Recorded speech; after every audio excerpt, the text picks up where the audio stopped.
आइए नजर डालते हैं मशरिक़ वुस्ता में तेजी से बदलती हुई जियो स्ट्रेटेजिक सूरत हाल पर। अमेरिका और ईरान के दरमियान कशीदगी अब महज बयानात तक महदूद नहीं रही, बल्कि ये एक पेचीदा मिलिट्री स्ट्रैटेजी में तब्दील हो चुकी है। अमेरिकी इंतजामिया का बुनियादी हदफ बहुत वाज़ेह था, ईरान के गिर्द अस्करी हिसार कायम करके उसके बैलिस्टिक मिसाइल और जौहरी प्रोग्राम को ख़त्म किया जाए। लेकिन ज़मीनी हक़ाइक़ कुछ और ही कहानी सुना रहे हैं। खित्ते में एक बहुत बड़ी स्ट्रेटेजिक तब्दीली रोनुमा हुई है।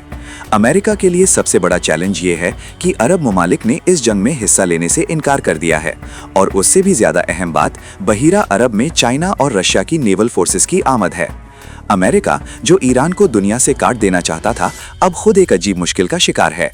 तारीख में पहली बार अमेरिकी बहरी बेड़े इब्राहिम लिंकन की मौजूदगी में रशियन और चाइनीज बहरिया का ईरानी पानियों में मशक़ें करना वाशिंगटन की सुपर पावर हैसियत पर एक बड़ा सवालिया निशान है।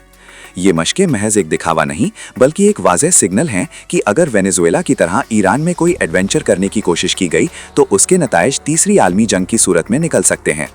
डोनाल्ड ट्रंप ने अपनी अफवाज का मोराल बहाल करने के लिए एक डेडलाइन तो मुकर्रर कर दी है कि ईरान न्यूक्लियर डील पर दस्तखत करे, वरना जंग होगी।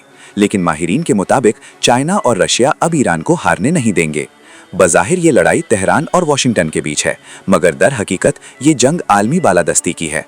अब देखना ये है कि क्या अमेरिका रशिया और चाइना के इस नए इत्तेहाद के सामने अपनी पोजीशन बरकरार रख पाएगा।